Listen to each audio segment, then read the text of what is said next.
भीमाशंकर ग्रामोदय संस्था संचलित Bhimashankar junior college of science 11वी आणि 12वी सायन्ससाठी आजच आपला प्रवेश निश्चित करा।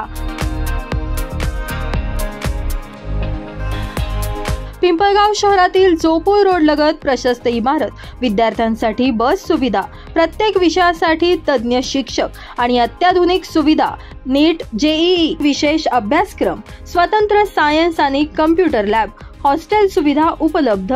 तर वाट कसली बघताय? आजच आपला प्रवेश निश्चित करण्यासाठी संपर्क करा।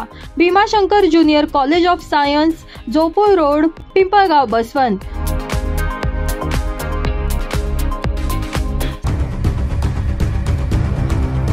अवकाळीनं नुकसान झालेल्या शेताचे पंचनामे करून शासनानं शेतकऱ्यांना भरीव मदत करावी, तसेच पूर्वीचे पीक कर्ज माफ करून नवीन पीक कर्ज द्यावे, अशी स्वाभिमानी आणि शेतकरी संघटनेचे नेते संदीप जगताप यांनी शासनाकडे मागणी केली आहे। नुकत्याच झालेल्या अवकाळी पावसामुळे राज्यात अनेक ठिकाणी शेतकऱ्यांचा कांदा, द्राक्ष, भाजीपाला तसेच विहिरींचे देखील मोठ्या प्रमाणात नुकसान झालंय। अनेक ठिकाणी शेतामध्ये माती सुद्धा वाहून गेल्याच्या घटना घडल्यात।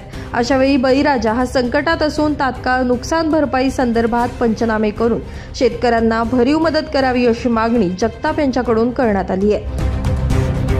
मागील 15 ते 20 दिवसापासून संपूर्ण महाराष्ट्रामध्ये जो अवकाळी पाऊस कोसळतो आहे, या अवकाळी पावसामुळे मोठ्या प्रमाणामध्ये शेती पिकांचं नुकसान झालेलं आहे। नाशिक जिल्ह्याचा आणि उत्तर महाराष्ट्राचा जर विचार केला तर जे कांदे काढणीला आले होते, अचानक पाऊस सुरू झाला, ते कांदे आज वावरामध्येच सडून गेलेले आहे। संपूर्ण कांद्याचं पीक नष्ट झालेलं आहे। त्याचप्रमाणे भाजीपाल्याचं मोठ्या प्रमाणात नुकसान झालं, द्राक्षाचं मोठ्या प्रमाणामध्ये नुकसान झालेलं आहे। केवळ पिकांचंच नुकसान झालं असं नाही, तर अनेक ठिकाणी विहिरी सुद्धा कोसळलेल्या आहे, म्हणजे विहिरी सुद्धा बुजून गेलेल्या आहे। त्यामुळे शेतकरी मोठ्या प्रमाणात अडचणीत सापडला।